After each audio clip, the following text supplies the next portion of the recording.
Part 1. A False Prelude. The air in the Boston Grand Opera House was so thick with expectation, you could almost taste it. A metallic tang of sprayed hair, aged velvet, and the collective bated breath of the city's cultural elite. Crystal chandeliers, like frozen waterfalls of light, poured their brilliance down upon a glittering sea of black-tie tuxedos and designer gowns.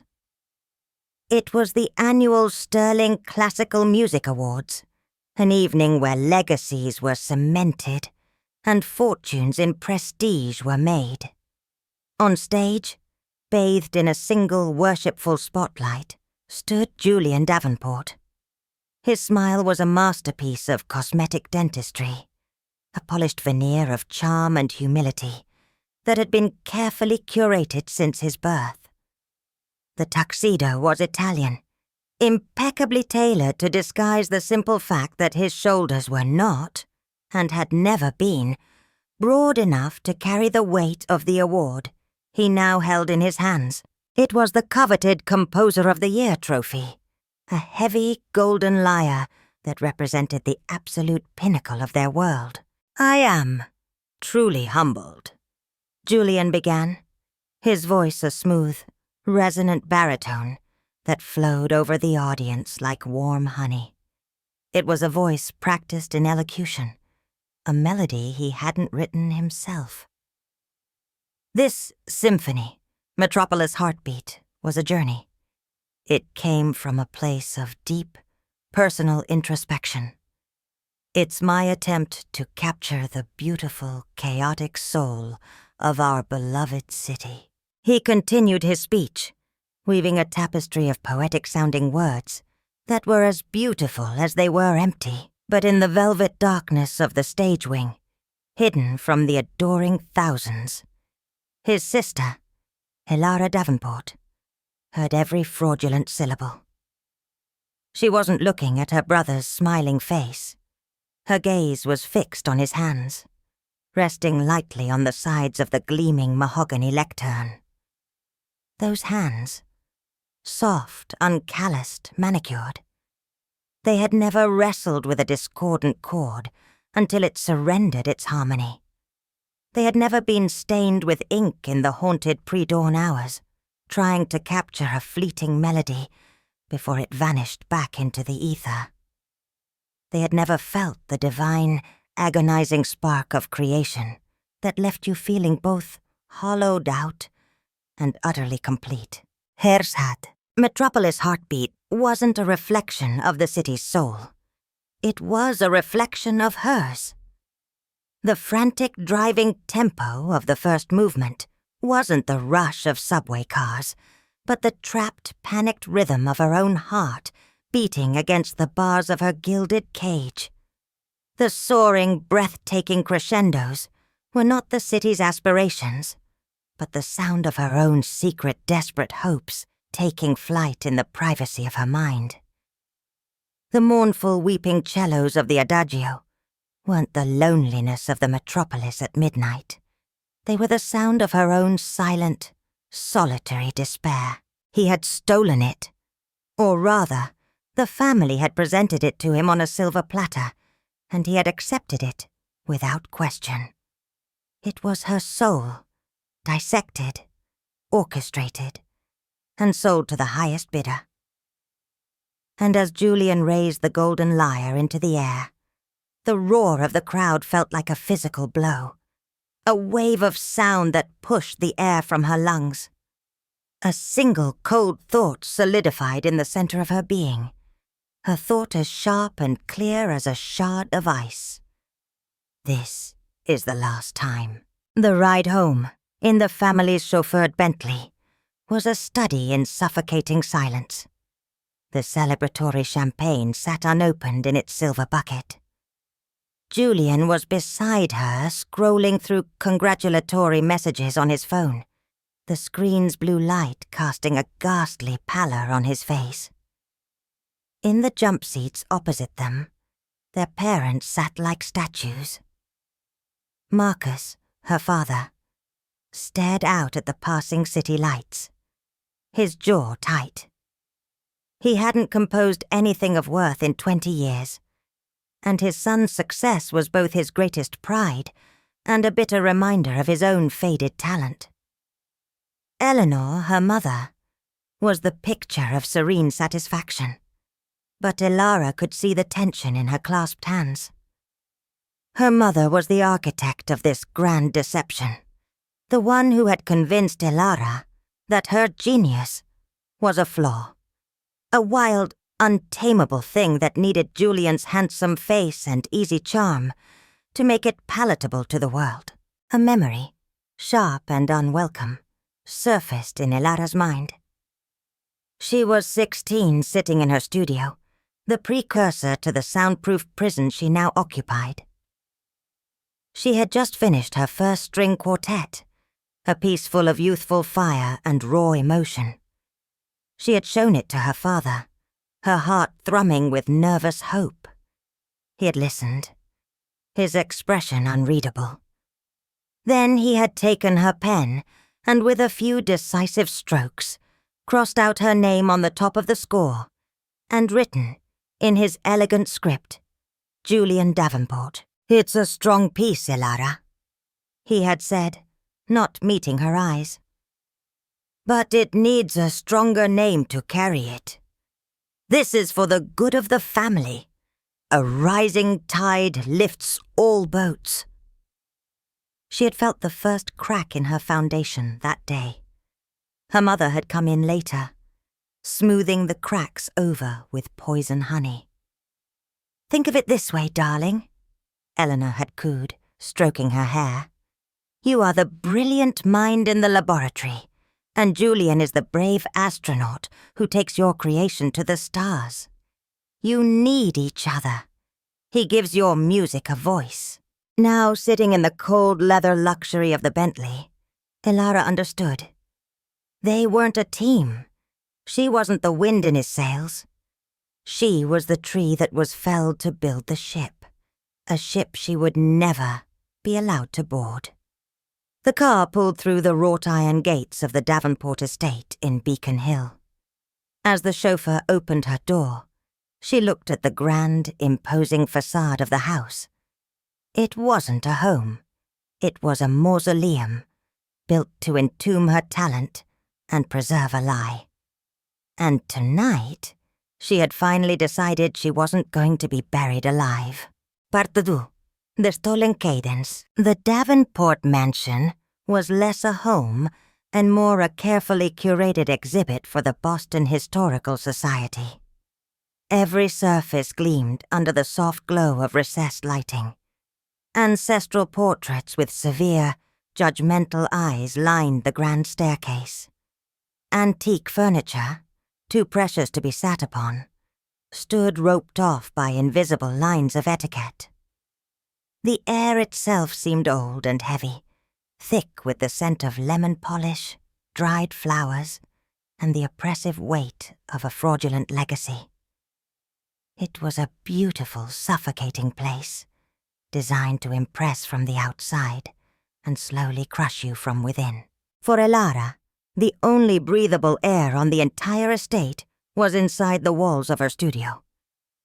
It was a paradox, her sanctuary and her prison. Tucked away in a quiet wing of the house, the room was soundproofed to within an inch of its life. Inside, it was a composer's dream. A Fazioli grand piano stood in the center, like a sleek, black altar, surrounded by state-of-the-art recording equipment, monitors displaying complex scoring software, and shelves lined with the works of the masters. Bach, Beethoven, Debussy. Here, she could be herself. Here, she could let the symphonies in her head bleed out into the world. But the silence was a double-edged sword. It kept the world out, but it also kept her in. No one could hear her create, and no one could hear her scream.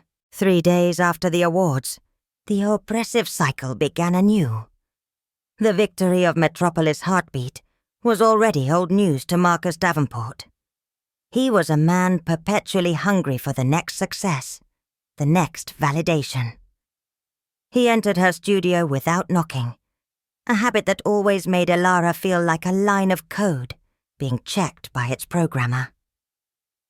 She was at the piano, her fingers exploring a new melody that was just beginning to take shape. It was a fragile, questioning theme, full of a strange, dissonant hope that felt like the first flower pushing through concrete. Marcus stood behind here, listening for a full minute, his brow furrowed in that look of intense concentration he always wore when dissecting her work. It was the look of a butcher assessing a prize heifer. "It's chaotic, Elara," he declared, his voice cutting through her concentration. "There's too much raw emotion. It's undisciplined. It wanders." He began to pace, his expensive leather shoes squeaking softly on the polished hardwood. His shadow fell across the keyboard, a creeping darkness. "It's a good starting point. I'll grant you that. A kernel of an idea. But it needs structure. It needs a firm, guiding hand to shape it into something of substance." His hand, he meant? Julian's name. "Julian and I can take this and refine it," he continued, gesturing vaguely at her piano as if it were a lump of clay. "We'll give it the Davenport polish. Perhaps this will be the theme for his spring concerto." He spoke with the casual authority of a man who truly believed he was offering a gift, not committing an act of profound spiritual theft. He saw her genius not as a part of her soul, but as a raw natural resource owned by the family, like a timber forest or a diamond mine. He was merely the foreman, deciding how to cut and process the raw material for market. An hour later, her mother glided in. Eleanor's invasions were always softer, quieter, and somehow more insidious. She smelled of Chanel No. 5 and subtle, psychological warfare. She placed a cool, perfectly manicured hand on Elara's shoulder. "Darling," she murmured, her voice like silk. "Marcus told me you found a new little melody. That's wonderful."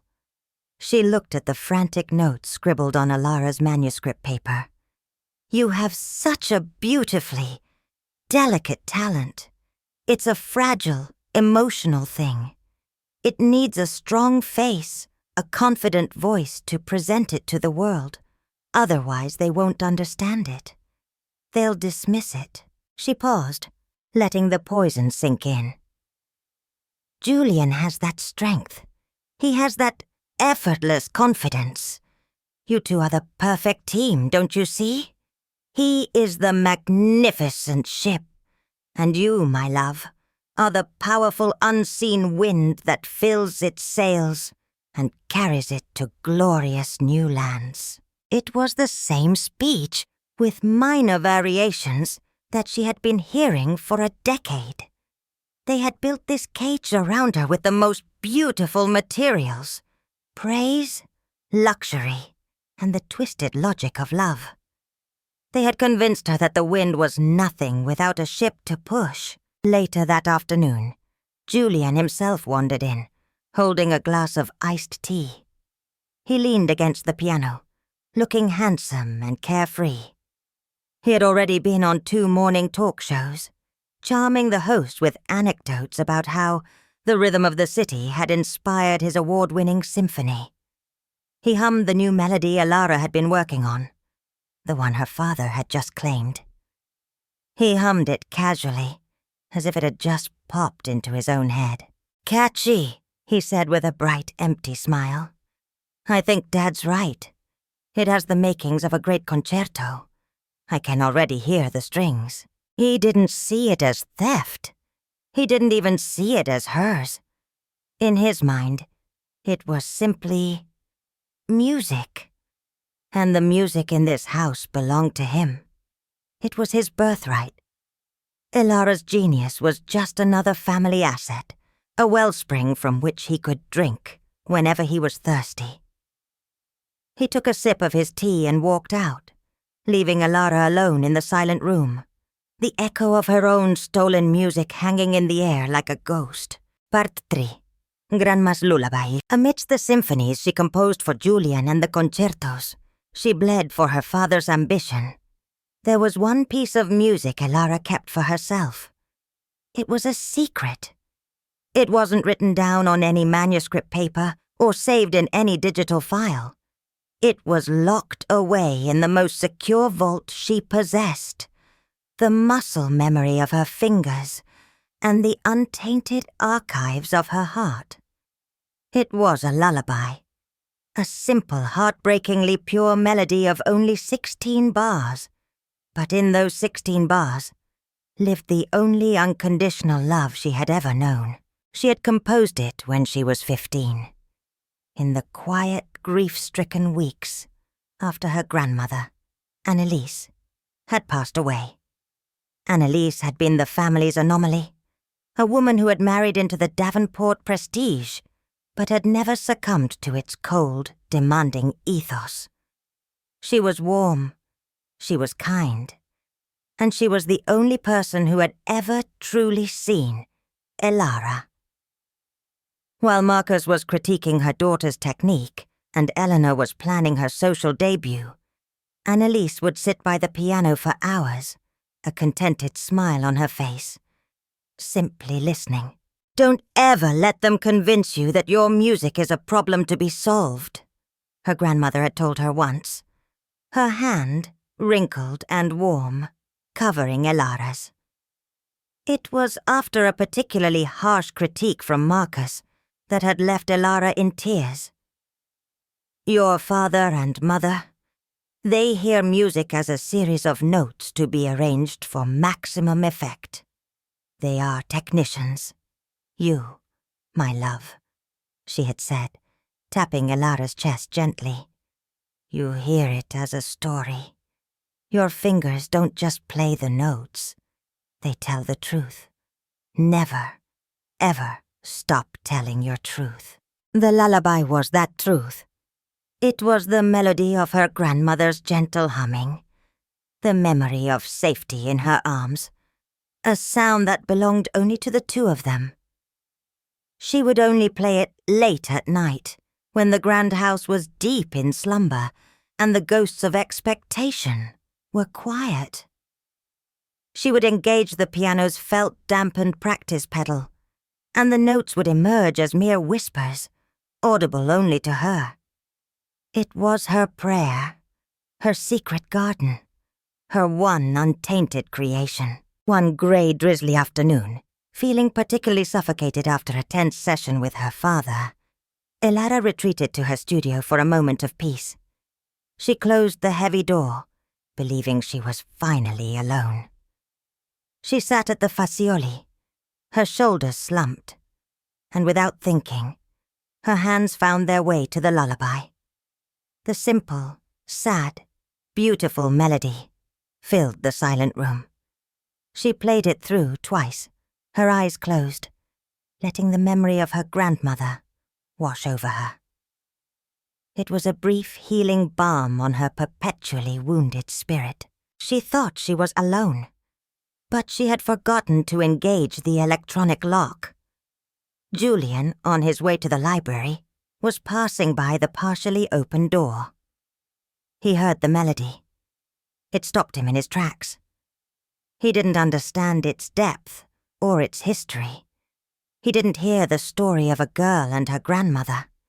He heard a hook, a simple, elegant, and incredibly marketable tune. He stood there for a moment, listening, a thoughtful frown on his face. Then, without a word, he turned and walked away, the melody already replaying in his mind. 2 weeks later, the family was gathered in the formal living room for a meeting. Eleanor had arranged it. A slick, impeccably dressed man and woman from Belcourt Jewelers A brand synonymous with old-world luxury and extravagant prices were presenting the final cut of a new global advertising campaign. We wanted a campaign that spoke of timeless heritage and intimate, personal moments, the man was saying, his voice smooth as satin. And the music Julian has composed for us is, frankly, the soul of the entire project. He clicked a button on his laptop, and the large screen on the wall came to life. It showed a stunningly beautiful model, draped in a river of diamonds, looking out over a moonlit Parisian balcony. And then, Elara heard it, her lullaby, her grandmother's song. It had been taken from its simple piano arrangement and dressed up in a sweeping saccharine orchestral score. The intimate whisper was now a public declaration. It was no longer a song of love. It was a jingle, designed to make rich women feel nostalgic enough to spend $100,000 on a necklace. Julian was beaming, accepting the fawning praise from the executives. "It was just a little tune that's been in my head for a while," he said, feigning modesty. "It felt timeless, classic. I'm so glad it worked for you." Something inside Elara didn't just break, it vaporized. The quiet, accommodating girl who had spent her life making herself smaller, quieter, more convenient, was gone.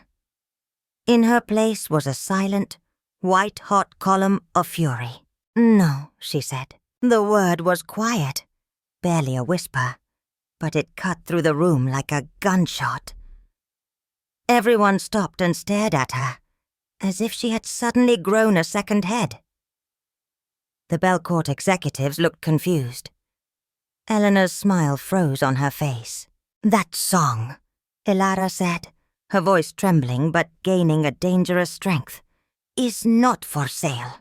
Part 4. They snapped the string. The silence that followed Elara's quiet declaration was absolute. It was a heavy, shocked silence, broken only by the faint, tinkling notes of her own stolen lullaby still playing from the laptop speakers. The Belcourt Jewelers executives exchanged nervous, confused glances. Julian just stared at her, his expression a mixture of surprise and irritation, as if she were a household appliance that had suddenly malfunctioned. It was Marcus who broke the spell. He cleared his throat, a low rumbling sound of displeasure. "Elara," he said, his voice dangerously calm. "Don't be dramatic. This is a business meeting." "That was for Grandma," she said, her voice rising, shaking with a grief and rage that had been suppressed for years. She stood up, her hands clenched into fists at her sides. "That was the one thing that was mine." Eleanor, the family's master of damage control, immediately went into motion. She rose gracefully and put a hand on Elara's arm, her grip surprisingly strong. Her smile was a tight, warning mask, a socialite's weapon. "Darling, what are you talking about?" she said in a soothing, condescending tone for the benefit of their guests. "We are all so incredibly proud of how Julian has chosen to honor your grandmother's memory with this beautiful, timeless composition. It's a tribute." The word tribute was the final insult. It was like calling a grave robbery an act of remembrance. "He didn't compose it," Elara shot back, shaking off her mother's hand. The pretense was gone. The years of carefully constructed politeness fell away, shattering on the marble floor. "I did. He heard it, and he stole it. You all stood by and let him. You gift-wrapped my soul and sold it to the highest bidder." The air in the room crackled. The professional smiles of the executives had vanished, replaced by awkward discomfort. This was no longer a business meeting. It was a front-row seat to a family imploding. "That is enough," Marcus roared, his face darkening, his carefully maintained composure finally cracking. He was on his feet now, a figure of pure patriarchal fury. "No, it's not enough." Elara's voice was nearly a shout now, raw and torn. "For years, I have poured everything I have into my music, and you have slapped his name on it. You've taken my voice, my stories, my very identity, and used them to build a monument to a lie." Julian finally spoke, his voice petulant. "A lie? Elara, I worked on those pieces. I helped arrange them. I thought you were happy for me. For us. Happy?" She let out a laugh that was sharp and utterly devoid of humor. "Happy that you get to stand in the sun while I am kept in the dark? Happy that you take the credit for a pain you never felt and a joy you never created?" The argument had gone far beyond the point of no return. Eleanor was trying to usher the horrified executives out of the room, murmuring apologies. The facade of the perfect Davenport family had been ripped to shreds. Now, it was just the four of them. The truth of their relationship laid bare. Marcus advanced on her, his face a mask of contempt. His voice dropped to a low, venomous hiss, more terrifying than his roar. "You ungrateful, hysterical girl. You think that music has any value without us? Without the Davenport name? Without the platform we have spent a century building?" He was close now, his eyes boring into hers. "It's just neurotic, undisciplined noise. We give it a vessel. We give it worth. Without us, you are nothing." The words, meant to be the final, killing blow, had the opposite effect. They didn't crush her.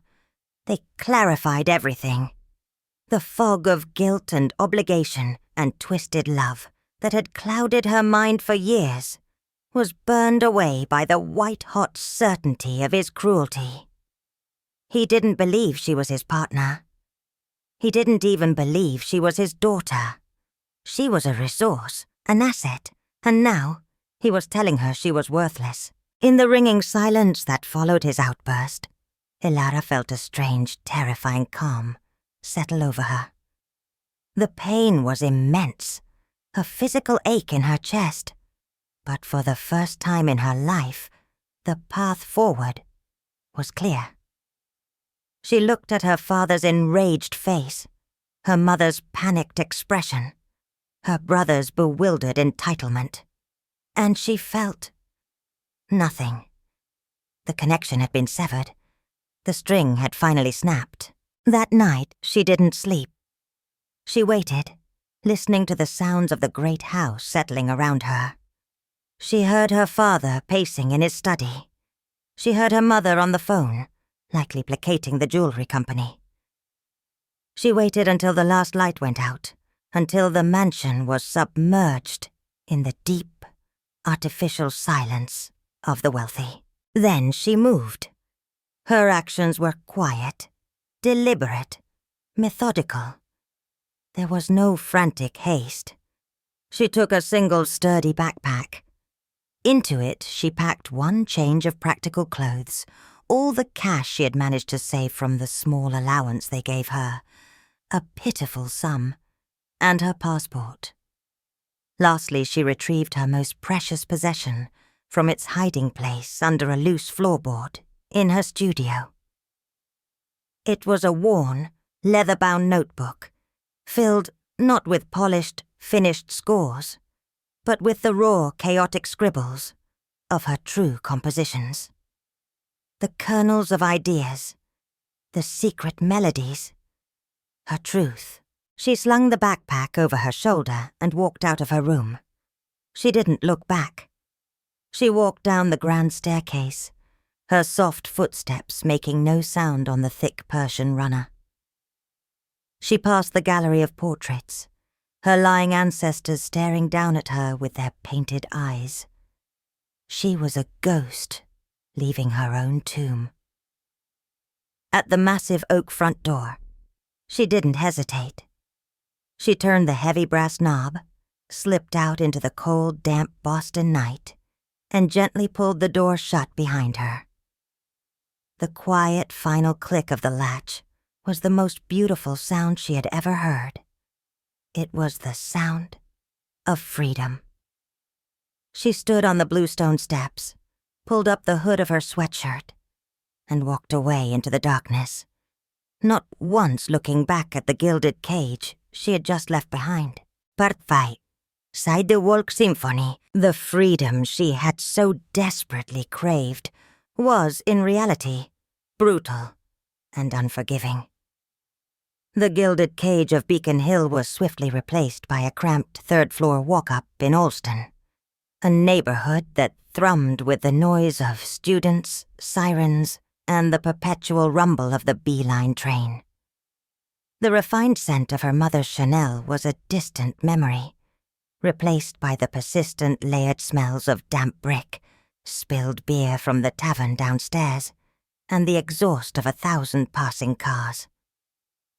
Her life, once dictated by the grand rhythms of symphonies and concertos, was now governed by the merciless ticking of a clock and the urgent need to make rent. Her days became a blur of exhaustion. She got a job as a waitress at a bustling 24-hour diner called the Starlight. Her hands, once fluent on the smooth ivory keys of a Fazioli grand piano, were now raw and chapped from hot plates, industrial-strength dish soap, and the rough grip of a coffee pot she refilled 100 times a shift. She learned to balance 3 plates on one arm, to smile through weary exhaustion, and to ignore the condescending remarks of customers who saw her as nothing more than an apron and a notepad. The music inside her went silent. It was as if a vital wellspring had run dry, choked off by the sheer, grinding weight of survival. At night, she would fall into her lumpy mattress, too tired to think, too tired to dream. In those bleak, lonely weeks, her father's final words echoed in the emptiness of her small apartment. "Without us, you are nothing." For the first time, she started to fear he might be right. The genius she thought she possessed felt like a phantom limb, an ache for something that was no longer there. The silence was the scariest part. The melodies were gone. One rainy Tuesday in November, her shift ended late. The sky was a bruised purple, and a cold, relentless drizzle slicked the streets, making the city lights bleed into shimmering puddles. Huddled under a cheap drugstore umbrella that threatened to turn inside out with every gust of wind, she began the dreary walk home. She felt hollowed out, the familiar ache of despair settling deep in her bones. And then she heard it. Drifting from the shelter of an awning across the street, she heard the sound of a piano. Her street performer had set up an electric keyboard, protected from the rain, and was playing for a small, damp huddle of onlookers. And he was playing the main theme from Metropolis Heartbeat. Her theme. He played it with a decent amount of technical skill, but it was rote. It was a cover. A sequence of popular notes he had learned from the radio. He played the notes, but he didn't know the story. He didn't know the frantic, desperate heartbeat that lived underneath the polished melody. She stopped walking. The rain dripped from the edge of her umbrella. The music, her music, was being played like a pop song, stripped of its pain, its rage, its history. An impulse, fierce and undeniable as a lightning strike, seized her. It was a feeling she hadn't felt in months. A flash of the old fire. She crossed the street, her heart beginning to pound with a rhythm she knew all too well. She moved through the small crowd and stood by the piano. The pianist, a young man with a kind, weary face, looked up from his keyboard, sensing the strange intensity in her gaze. He faltered for a moment, losing his place in the music. She didn't say a word. She just looked from his eyes down to the black and white keys, a silent, desperate question in her expression. He was a musician. He understood. He slid off the flimsy bench. Elara sat down. The plastic keys of the cheap keyboard felt alien under her fingers, which were stiff and sore from her shift. She took a shaky breath, the smell of wet pavement and ozone filling her lungs. And then she played. She didn't just play the theme. She broke it open. She started with the frantic, dissonant, desperate cluster of chords that had been the original kernel of the idea, the raw chaos she had felt on the day she composed it. It was jarring, unsettling. The small crowd shifted uncomfortably. Then, slowly, she began to weave that chaos into the polished, famous melody that they all recognized. She was showing them. She was showing them the before and the after, the wounded soul and the beautiful skin that had been grown to hide it.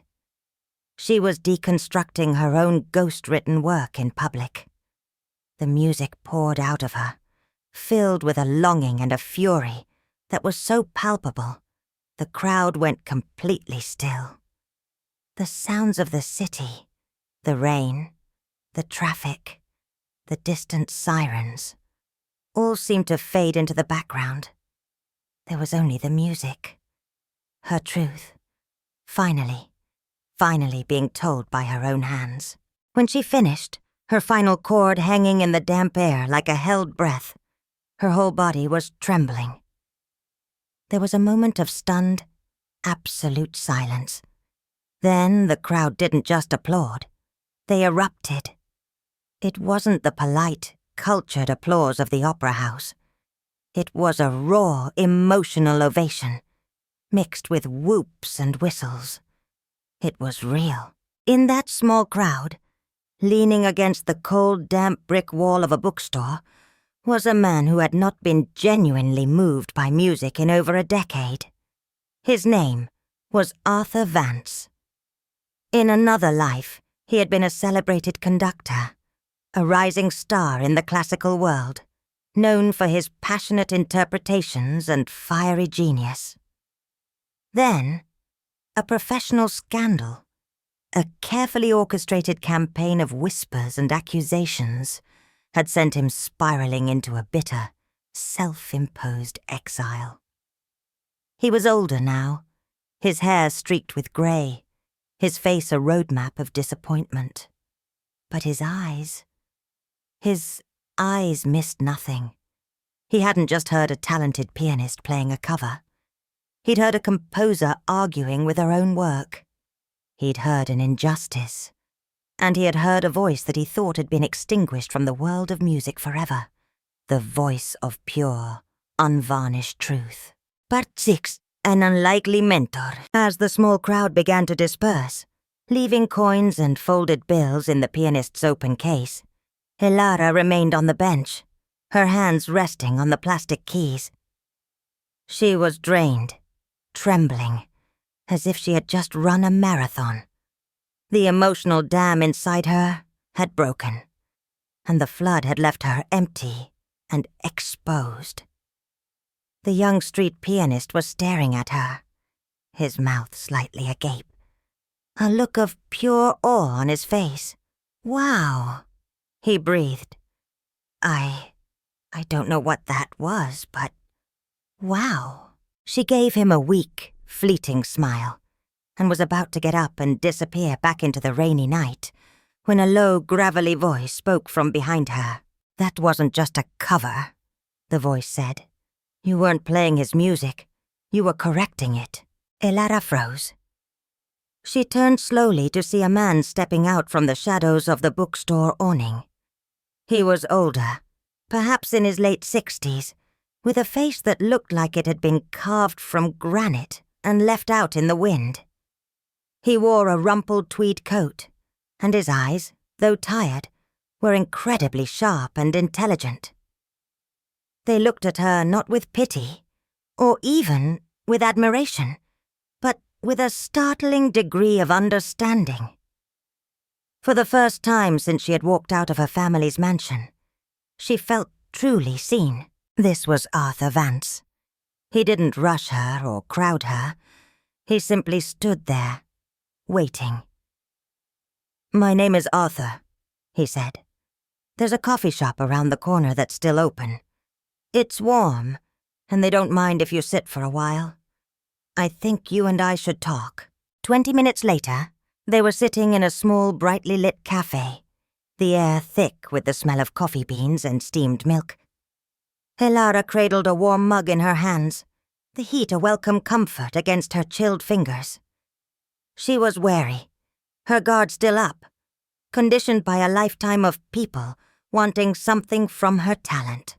Arthur didn't ask about her family. He didn't ask why she was playing on the street. He talked about music.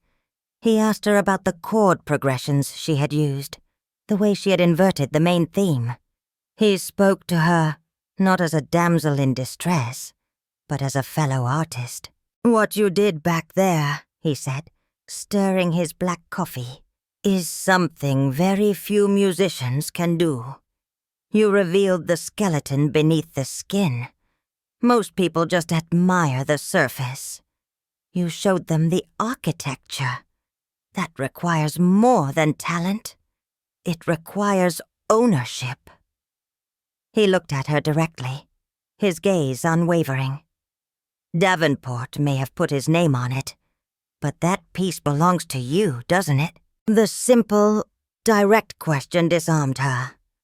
She found herself nodding, a lump forming in her throat. Slowly, haltingly at first, and then with a growing sense of release, she told him. Not everything, but enough. She spoke of the studio, the stolen melodies, the constant pressure, the feeling of being a ghost in her own life. Arthur listened without interruption, his expression unchanging. When she finished, he was silent for a long moment. "The world of classical music," he said finally, his voice laced with a weary cynicism, "is filled with parasites. They feed on true talent because they have none of their own. They build dynasties on foundations of lies." He took a long sip of his coffee. "I know a thing or two about that." He offered to let her stay in the spare room of his apartment for a few days, just until she was back on her feet. She was hesitant, but there was a deep-seated integrity in the man that she found herself trusting. "It's not charity," he said, as if reading her mind.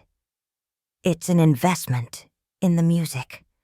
I can't bear the thought of a voice like yours being silenced by washing dishes." His apartment was the absolute antithesis of the Davenport mansion. It was a sprawling, chaotic loft in a converted warehouse, the kind of place that would have given her mother a panic attack. Towering shelves, buckling under the weight of thousands of vinyl records and yellowed musical scores, lined every wall. A magnificent, albeit dusty, Bösendorfer grand piano occupied the center of the room. The space smelled of old paper, rosin, and dust. The smell of a life lived in and for music, not for show. It was the most beautiful home she had ever seen. He showed her to the small, simple spare room. There was a bed, a desk, and a window that looked out onto a tangle of fire escapes. "I won't give you answers, Elara," Arthur said, standing in the doorway. His voice was gentle now. "And I won't fight your battles for you, but I will help you forge your own weapons. I'll help you find the right questions to ask your music. The rest will be up to you." It was the first offer she'd ever received that wasn't a transaction. It wasn't a cage, gilded or otherwise. It was an offer of empowerment, not rescue. That night, for the first time in months, Elara didn't dream of waitressing or of her father's angry face. She dreamt of music. A new melody, complex and hopeful, was beginning to form in the quiet corners of her mind. A new chapter, fragile and uncertain, had just begun. Chắc chắn rồi, chúng ta sẽ tiếp tục câu chuyện từ đây. Đây là phiên bản đầy đủ và chi tiết của phân 72. Nối tiếp mạch truyền một cách liền mạch. Part 7 Composing the Revenge. The days that followed were a blur of furious, obsessive creation. Arthur's loft, once a quiet mausoleum of his past failures, became a humming hive of artistic energy. The air grew thick with the smell of strong coffee, the frantic scratching of pencil on paper, and the constant exploratory notes from the Bösendorfer piano. Elara had found a purpose beyond mere survival. She had found a mission. This wasn't just about writing a symphony. It was about forging a weapon. Arthur, true to his word, became her mentor, not her master. He was a demanding, relentless guide, pushing her in ways her father never had. Marcus had always sought to control her music, to sand down its sharp edges and fit it into a marketable box. Arthur did the opposite. He challenged her to dig deeper, to find the rawest, most uncomfortable truths, and give them a voice. "Don't just write what it felt like," he commanded one afternoon, pacing behind her as she struggled with a particularly difficult transition. She was trying to capture the feeling of her father's verbal abuse. That sentiment. I want the music to be the thing itself. What is the sound of a word being used as a stone? What is the harmony of a lie? Find that. Don't tell me you are in a cage. Build the cage for the audience with bars made of sound. He was teaching her the difference between emotion and disciplined expression. He helped her channel her flood of pain into a riverbed, giving it direction and immense power. Under his guidance, her symphony began to take on a clear, narrative structure. It would be her autobiography in 4 movements. The first movement, Adagio Doloroso, would be the gilded cage itself. She built it with slow, beautiful, but suffocating chords, strings that sounded like shimmering silk, but were woven so tightly they choked the air out of the melody. It was the sound of the Davenport mansion, opulent, elegant, and utterly devoid of life. The second movement, a frantic and dissonant scherzo furioso, was her descent into madness, the cracking of her spirit under the relentless pressure. She used jarring rhythms, competing melodies that fought and clawed at each other, representing the warring voices in her head, her own creative instinct versus her family's crushing expectations. It was the sound of a panic attack, of a desperate flight down a hallway with no doors. The third movement, Lamento per Anneliese, was the heart of the entire piece. It began with a single fragile cello, playing the pure, untainted melody of her grandmother's lullaby. It was the emotional core, a moment of profound sadness and memory. But as the movement progressed, she would subtly introduce discordant notes from the other instruments. A slithering viola theme representing her mother's manipulation, a heavy, oppressive brass motif for her father's tyranny. The lullaby had to fight to be heard, just as her grandmother's memory had to fight against the family's toxic legacy. And the finale, Fuga de la Libertad, the fugue of freedom, was her escape and rebirth. It would not be a gentle, happy ending. It would be a violent, explosive, and triumphant declaration of independence. She took the theme of the lullaby, her core identity, and transformed it. It was no longer a sad, gentle whisper. It became a powerful, defiant anthem. A fugue where her theme was chased by the dark motifs of her family, but always, always it would soar above them, growing stronger and more brilliant with each repetition, culminating in a final, earth-shattering chord of pure, unadulterated freedom. They worked like fanatics. Elara would compose until her fingers ached and her vision blurred, pushing herself to the brink of exhaustion. Arthur would be right there with her, poring over her scores, not to change her ideas, but to help her realize them more fully. "The French horns need more bite here," he'd say, his finger tapping the paper. "This isn't a request, it's a demand. Make them demand it."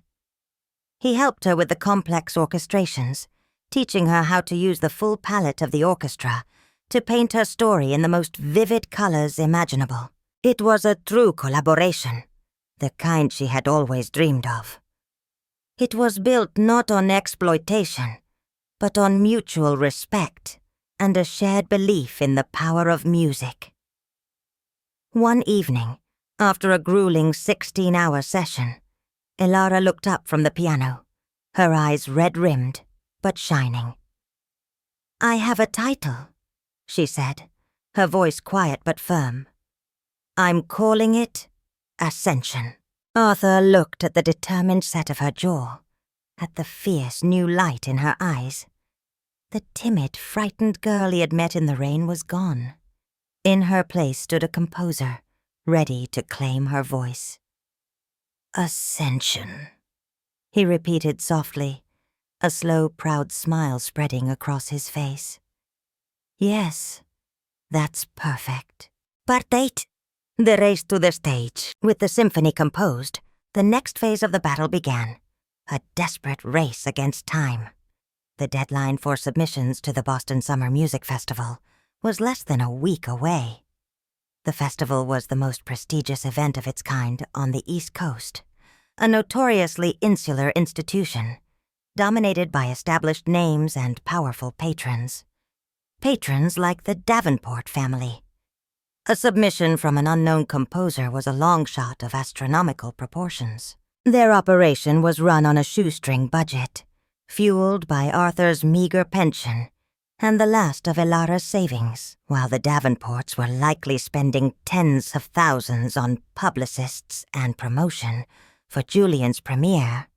Elara and Arthur were hunched over Arthur's aging desktop computer, painstakingly inputting her handwritten score into a professional notation software. Every note, every dynamic marking, every rest had to be perfect. There was no room for error. "They're looking for any excuse to dismiss an unknown," Arthur muttered, his eyes squinting at the screen. "A single formatting error, a misplaced clef, and it goes straight into the trash without a single note being heard." The loft became a pressure cooker of anxiety and hope. They worked in shifts, sleeping for only a few hours at a time. Elara would work on the score until she couldn't see straight. Then Arthur would take over, proofreading her work with his meticulous, experienced eye. The world outside the loft seemed to disappear. There were no more diner shifts, no more worries about next month's rent. There was only the mission. As she worked, Elara felt a profound shift within herself. This act of preparing her own music for submission, of taking responsibility for every detail, was intensely empowering. For her entire life, her music had been taken from her at the moment of its birth.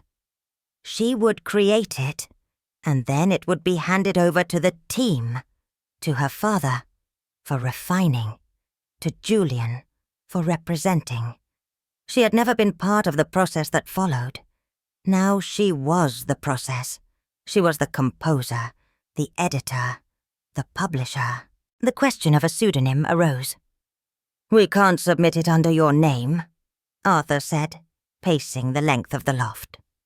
"The moment the selection committee sees Davenport, they'll either dismiss it as a prank, or worse, send it straight to your father as a professional courtesy. It has to be anonymous. It has to be judged on its merit alone." Elara thought for a moment, her mind going back to the gilded cage, to the window she could see through, but never open. She thought of her music, a creature that had been trapped, waiting to fly. "Avis," she said. Arthur stopped pacing. "Avis? It's Latin," she explained. "It means bird, avis." It was perfect. A name that held her entire story in a single word. It was a promise, a statement of intent. With less than an hour to go before the midnight deadline, they were finally ready. The entire score for Ascension was a pristine, professionally formatted digital file. They filled out the online submission form, the cursor blinking in the box for the composer's name. Elara leaned forward and typed the 4 letters herself. A-V-I-S. They attached the file, their hands trembling slightly. Arthur moved the mouse cursor over the submit button. He looked at Elara, a silent question in his eyes. "Are you ready?" She took a deep breath and gave a firm, determined nod. He clicked the button. A small confirmation message appeared on the screen. "Thank you. Your submission has been received."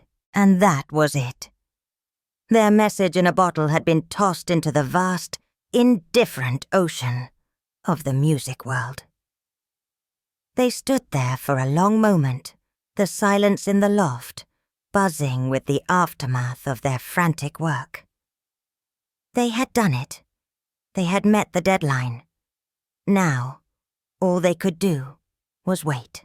The days that followed were agonizing. Elara tried to distract herself by cleaning the loft, by organizing Arthur's chaotic record collection, but her mind was constantly replaying fragments of her symphony, wondering if it was good enough. Arthur feigned a stoic calm, but she saw him checking his email every 10 minutes. The hope was a fragile, terrifying thing. A week later, the email arrived. The subject line was innocuous. "Boston Summer Music Festival.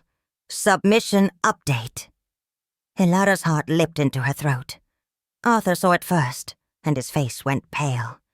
He opened the email, his eyes scanning the text. Elara couldn't breathe. She watched his face, searching for a clue.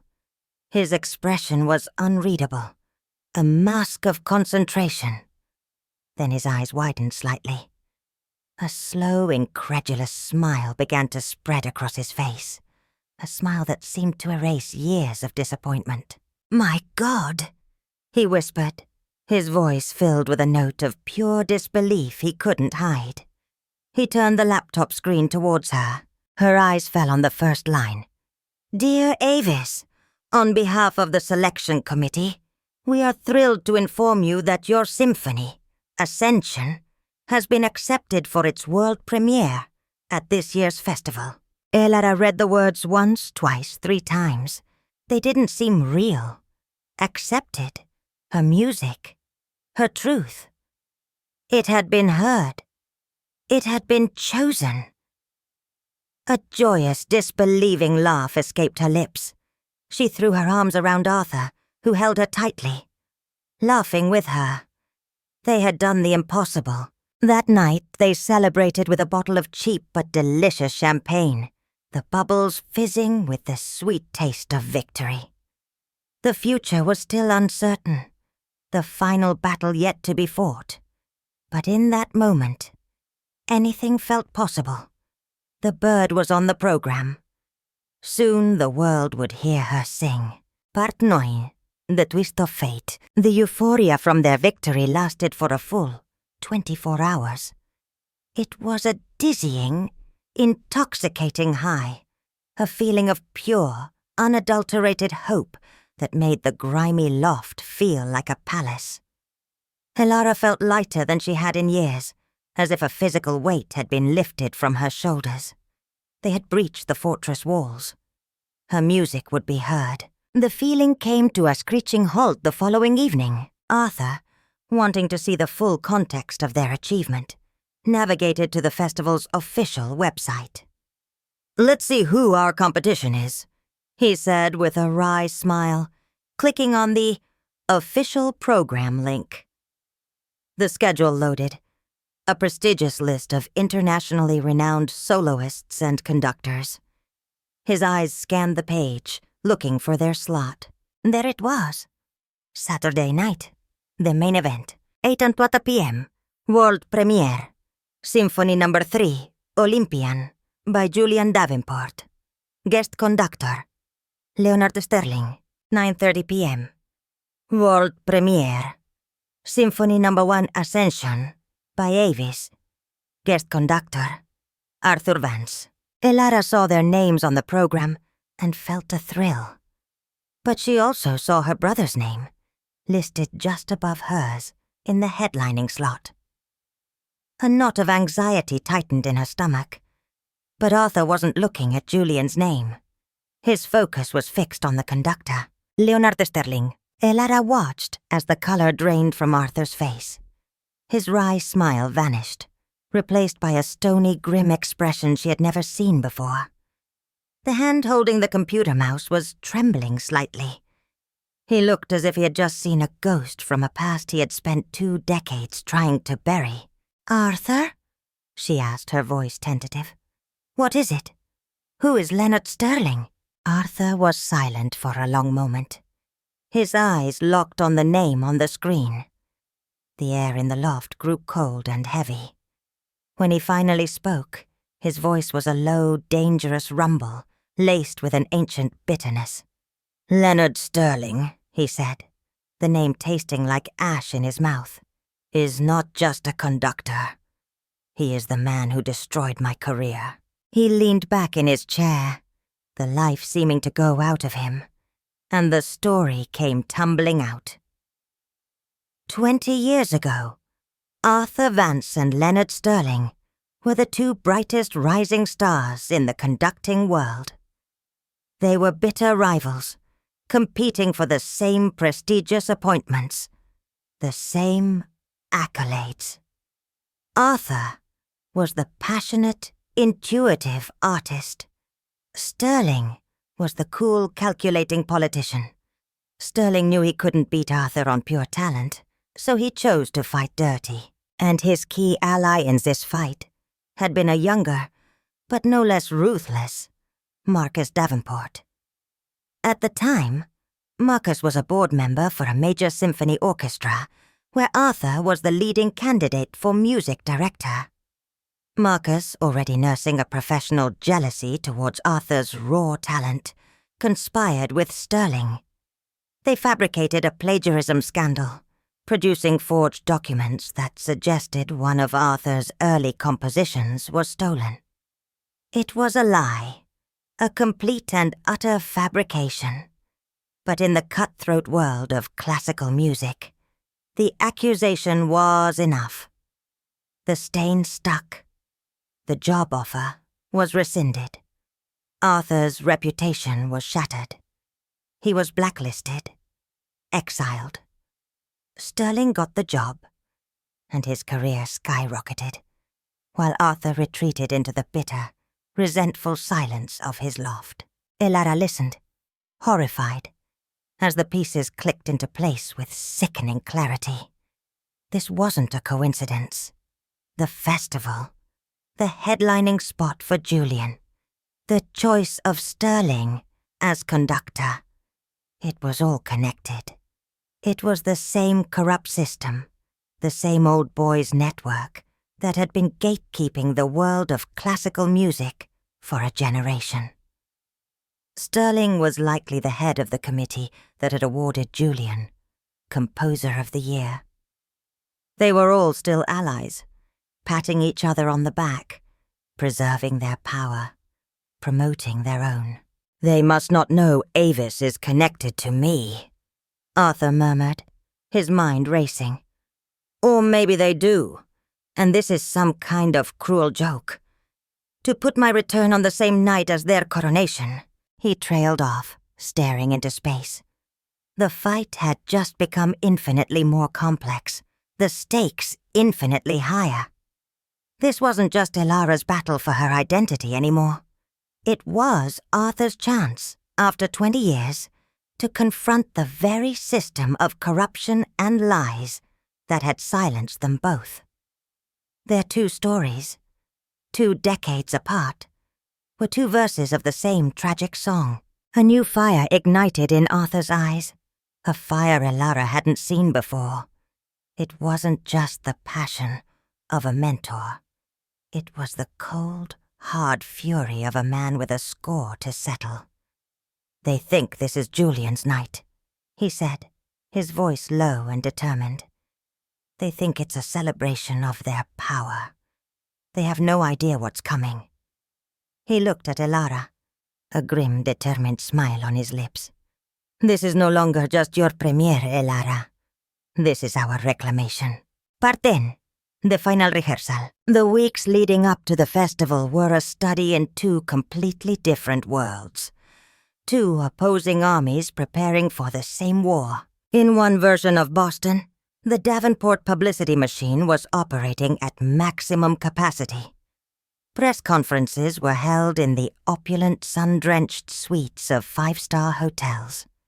Julian, looking handsome and impeccably styled, gave interviews to glossy magazines and arts blogs, speaking of his creative process in vague, rehearsed platitudes that had been carefully crafted by his mother. "The music it flows through me," he would say with a charming, self-deprecating laugh. "I just try to be an open channel for it." Flashbulbs popped, chilled champagne was served, and the Davenport name was spoken with the reverence usually reserved for royalty. Their rehearsals took place in the main concert hall itself, a sterile environment where a highly paid professional orchestra ran through Julian's symphony with technical precision, but a palpable sense of detachment. It was a job. They played the notes perfectly, collected their paychecks, and went home. The entire production was a magnificent hollow spectacle. In another part of Boston, in a dusty, forgotten rehearsal hall at the back of a community arts center, a different kind of magic was happening. The hall had peeling paint on the walls, and the faint, lingering smell of decades of sweat and ambition. Here, Arthur Vance had assembled his orchestra. He had called in old favors, recruiting a motley crew of passionate freelance musicians, hungry students from the conservatory, and a few retired symphony players who still had the fire in their bellies. They weren't playing for the money. The budget was laughably small, covering little more than transportation and coffee. They were playing because Arthur had showed them the score for Ascension. They were playing because they believed in the music. Elara, standing before them, was transformed. She was not the timid, trembling girl who had played on a sidewalk in the rain. She was the composer. With Arthur standing by her side as a supportive presence, she was the one who led the rehearsals. She didn't just give them notes and tempo markings. She gave them the story behind the notes. "This section here," she would say, pointing to a dark, churning passage for the cellos and double basses, "this is the sound of a beautiful room that is also a prison. I want to hear the luxury, but I also want to hear the suffocation. Make it beautiful and terrifying at the same time." The musicians leaned in, listening intently. They understood. They were not just employees. They were collaborators, co-conspirators. They felt the story in the music and poured their own emotions into it. Their rehearsals were intense, often grueling, but they were filled with a sense of shared purpose, of creating something vital and true. They were forging a weapon of pure, unadulterated soul. Elara felt her confidence solidifying with every session. To hear her music, her true music, being brought to life by these passionate artists, was the most profound validation she had ever experienced. Arthur watched her, his heart swelling with a pride that was almost fatherly. He saw her correcting a violinist's bowing, discussing a dynamic shift with the head of the brass section. Her voice clear and confident. She was no longer a ghost. She was a conductor of her own truth. The day before the concert, the two worlds nearly collided. Elara and Arthur were leaving their rehearsal hall when a black town car, the kind her family used, pulled up to the curb a few yards away. Her mother, Eleanor, stepped out, looking impossibly chic and completely out of place against the gritty backdrop of the neighborhood. She was clearly there for a meeting at the Arts Center's main gallery. For a heart-stopping moment, their eyes met across the sidewalk. Elara saw a flicker of shock and recognition in her mother's eyes, followed by a quick, dismissive frown, as if Elara were a piece of refuse she hadn't expected to see on the street. Eleanor then turned away, her back ramrod straight, and swept into the building without a word, pretending she hadn't seen her own daughter. The brief, cold encounter sent a chill through Elara, but it didn't break her. Instead, it hardened her resolve. She looked at the peeling paint of her rehearsal hall, then at the sleek black car disappearing down the street. She was no longer a part of that world, and she was glad. Her world was here, with the dust and the passion and the truth. "Let her go," Arthur said softly, placing a hand on her shoulder. "Tomorrow the music will do the talking." Parte beve, Symphony Night. The Boston Grand Opera House was electric, a tinderbox of anticipation waiting for a spark. The air was thick with the scent of money and perfume. Every seat was filled. In a prominent private box overlooking the stage, the Davenport family sat enthroned. Marcus looking imperious, Eleanor radiant in emerald silk, and Julian, pale and sweating slightly in his tuxedo. From the shadows of the backstage wing, Elara watched them, her heart a steady, rhythmic drum against her ribs. Arthur stood beside her, his face a calm, determined mask. The moment of reckoning had arrived. At precisely 8 o'clock, the house lights dimmed. A wave of applause rippled through the hall as Leonard Sterling strode to the podium. He was the picture of success. Silver-haired, tanned, exuding an aura of untouchable authority. He gave a gracious nod to the Davenport box, then turned to the orchestra. He raised his baton, and the world premiere of Julian's Symphony No. 3, Olympian, began. The performance was exactly what one would expect from a conductor of Sterling's caliber and an orchestra of paid professionals. It was technically flawless. Every note was perfect, every transition seamless. The music itself was grand, full of soaring brass fanfares and sweeping string melodies designed to sound important. But it was hollow. It was a magnificent, expertly constructed piece of architecture with no one living inside. It was the sound of ambition, not inspiration. A magnificent, expensive frame around a blank canvas.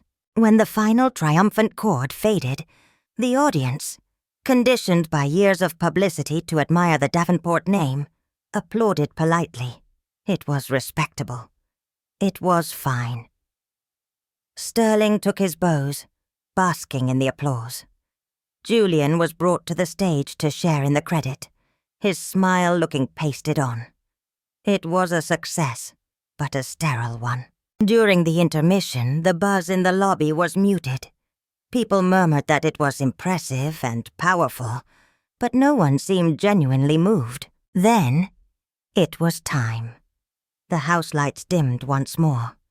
The announcer's voice echoed through the hall. And now for our second world premiere of the evening, from a mysterious new composer, known only as Avis. We present Symphony No. 1, Ascension, conducted by the returning Mr. Arthur Vance. A murmur of curiosity went through the crowd. Avis? Arthur Vance? The man who had disappeared 2 decades ago? Arthur walked onto the stage, not with Sterling's arrogance, but with a quiet, dignified gravity. He gave a single, almost imperceptible nod towards the wings where Elara was standing. Then he turned to his orchestra, his army of believers, and raised his baton. The first notes of Ascension filled the hall. It began with the slow, haunting adagio. The sound was beautiful but suffocating. The sound of the gilded cage. You could hear the opulence, but you could also hear the profound loneliness at its core. In the Davenport box, Eleanor shifted uncomfortably in her seat. This music was familiar, like an unsettling dream. Then, the music lunged into the second movement, the frantic, dissonant Scherzo Furioso. It was a storm of sound, a musical panic attack. The audience, which had been sitting back comfortably, leaned forward as one, captivated. This wasn't just a collection of pleasant melodies. It was a story, a raw and visceral narrative. And then came the third movement, the lament. The orchestra softened, and a single, heartbreakingly pure cello began to play a simple, familiar melody. It was the lullaby, her grandmother's song. Across the hall, Elara watched as her mother's gloved hand flew to her mouth. Marcus sat bolt upright, his face a mask of disbelief. Julian looked as if he had been struck by lightning. This was their secret, their stolen property, now laid bare and bleeding in front of 2,000 people.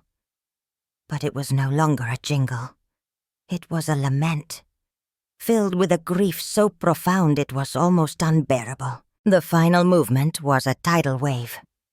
The lullaby theme returned, but it was transformed, picked up by the trumpets and French horns. No longer a sad whisper, but a triumphant, soaring anthem of defiance. It was the sound of chains shattering, of a bird breaking free from its cage and taking flight into a brilliant, stormy sky. The music built and built to a final, defiant, earth-shattering chord that seemed to shake the very foundations of the opera house. The chord hung in the air, vibrating in the total, profound silence that followed. For 5 full seconds, no one moved, no one breathed. Then the dam broke. The applause was not polite. It was not respectable. It was a roar, a physical, visceral wave of sound, a standing ovation that erupted from every corner of the hall, simultaneously. It was the sound of a truth being recognized, of a story being understood. It was the sound of victory. Bretrayal, the songbird's ascent. In the lavish chandelier-lit reception hall, after the performance, the air was electric. The polite, muted chatter that had followed Julian's symphony had been replaced by a fervent, excited buzz. The name on everyone's lips was Avis. Who was this mysterious, brilliant composer? Why did their music feel so deeply, so intimately connected to the Davenport style, yet so much more powerful, so much more alive? The Davenport family, cornered near the champagne fountain, looked like survivors of a shipwreck. Their composure was gone, replaced by barely concealed panic. Julian looked utterly lost. Marcus was ashen-faced, and Eleanor's socialite smile was a brittle, cracking facade. It was a famous sharp-tongued music critic from the Boston Globe, an old friend of Arthur's, and a man who had always been suspicious of the Davenport dynasty's effortless success, who lit the final fuse. He approached the family, a wolfish grin on his face. "An astonishing night, Marcus," the critic said, his voice carrying easily in the suddenly quiet room. "Your son's piece was certainly competent, a fine piece of craftsmanship. But Ascension?" He shook his head in theatrical wonder. "My God! The structural motifs, the melodic vocabulary. It's like hearing a familiar language, finally spoken with the soul and poetry it was always missing. It's almost as if Avis is the composer Julian Davenport has been trying to be his entire life. How do you explain such a remarkable and frankly damning coincidence?" Marcus opened his mouth to bluster, to formulate a lie, but for the first time in his life, no words came out. He looked like a fish gasping for air. At that exact moment, the doors to the reception hall opened. Arthur Vance entered, and by his side, walking with a calm, quiet confidence, was Elara. She wasn't wearing an expensive gown. She was in a simple, elegant black dress, her hair pulled back, her face free of all but the most basic makeup. She didn't look triumphant or vengeful. She looked serene. She radiated a quiet, unshakable power that eclipsed all the diamonds in the room. A collective gasp went through the crowd as they recognized her. The daughter. Whispers erupted like wildfire. The Davenports froze, their faces a mixture of horror and disbelief. Elara didn't say a word. She didn't need to. She walked past her stunned family, her expression unreadable. She walked past the gaping critics and patrons. She walked directly to the gleaming grand piano that sat in the center of the hall for display. And she sat down. A hush fell over the room. Every eye was on her. She placed her fingers on the keys and began to play. She started with the main theme from Julian's award-winning Metropolis Heartbeat. She played it perfectly, just as it was known. Then, with an effortless, breathtaking mastery, she began to deconstruct it, weaving it into the frantic, dissonant scherzo from her own Ascension, revealing the raw, chaotic source material from which the polished melody had been stolen. Without pausing, she segued into the saccharine, commercialized version of her grandmother's lullaby, the Belcourt jeweler's jingle. The melody sounded cheap and vulgar on the magnificent piano. Then she transformed it again, stripping away the commercialism and playing it as she had written it. A tender, heartbreaking lament. It was a confession. It was a condemnation. It was a declaration of independence. All delivered without a single word. It was an undeniable, irrefutable demonstration of artistic ownership. A checkmate move in a game her family hadn't even known they were playing. When she finished, lifting her hands from the keys, the silence in the room was absolute. She had not raised her voice. She had not made a single accusation.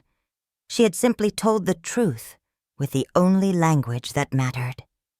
The Davenport dynasty had not been destroyed by a scandal. It had simply collapsed under the weight of its own emptiness when faced with the real thing. There were no lawsuits.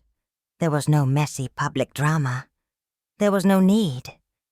The next day, the Davenport family quietly withdrew Julian's symphony from consideration for any awards and cancelled all his upcoming appearances, citing exhaustion. Their carefully constructed legacy had evaporated overnight.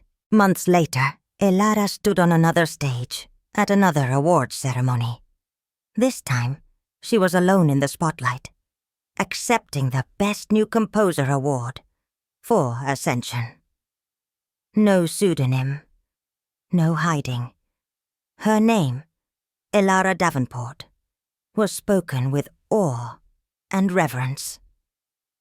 As she accepted the trophy, she looked out at the sea of faces, her expression not one of smug victory. It was one of peace, a quiet, unshakable peace. She had not destroyed her family with hatred.